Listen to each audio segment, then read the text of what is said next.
Next வந்து express the following in scientific notations. நமக்கு ஒரு செட் ஆஃப் கொஷின்ஸ் கொடுத்து அதை சயின்டிஃபிக் நோட்டேஷனில் எக்ஸ்பிரஸ் பண்ண சொல்லியிருக்காங்க.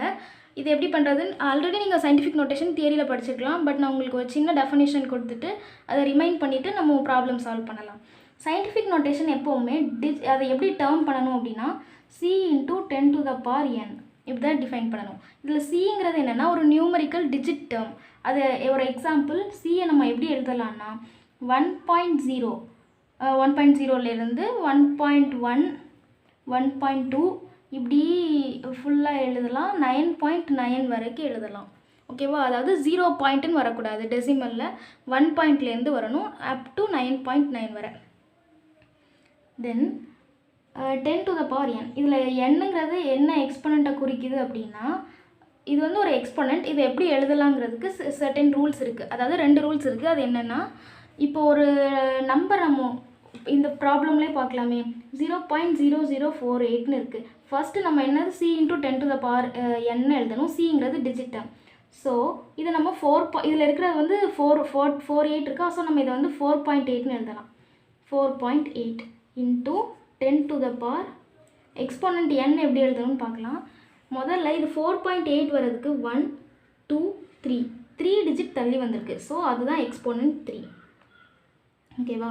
இப்போ இந்த பாயிண்ட் வந்து ரைட் சைடில் நமக்கு மூவ் பண்ணிட்டு வந்திருக்கிறதுனால நம்ம -3ன்னு போடணும். இதே பாயிண்ட் வந்து லெஃப்ட் சைடில் நமக்கு மூவ் ஆச்சு அப்படின்னா +3னே இருக்கலாம். ஓகேவா? நெக்ஸ்ட் எக்ஸாம்பிள் பார்ப்போம்.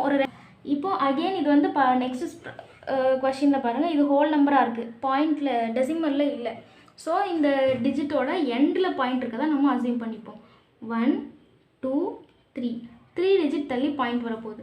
இதை டிஜிட் டேர்மாக 8.008 × 10⁻. நம்ம லெஃப்டில் தானே 3 டிஜிட் தள்ளி வந்திருக்கோம். ஸோ 10⁻3.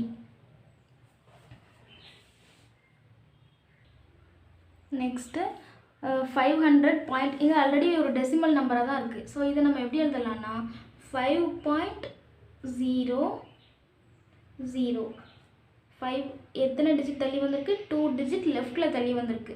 அப்போ 10⁻². இங்கே 6.0012 இது ஆல்ரெடி ஒரு டெசிமல் நம்பராக தான் இருக்குது. ஸோ நம்ம இதை எப்படி எழுதலாம்னா 6.0012 நம்ம என்ன பண்ணியிருக்கோம், இங்கே வந்து நம்ம பாயிண்ட்டை எங்கேயுமே மூவ் பண்ண வேண்டியது இல்லை. ஸோ நமக்கு எக்ஸ்போனென்ஷியல் n வந்து 0. அதனால் 10⁻0. ஏன்னா நம்ம ஆல்ரெடி இது வந்து ஒரு டெசிமல் நம்பராக தான் இருக்குது. இதுக்கு நம்ம எக்ஸ்போனன்ட் வந்து தனியாக கொடுக்குற தேவையில்லை. இது நீங்கள் நிறைய ஒர்க் அவுட் பண்ணி பாருங்கள், உங்களுக்கு புரியும். ஏதாச்சும் டவுட்ஸ் இருந்தால் கமெண்ட்டில் கேளுங்கள்.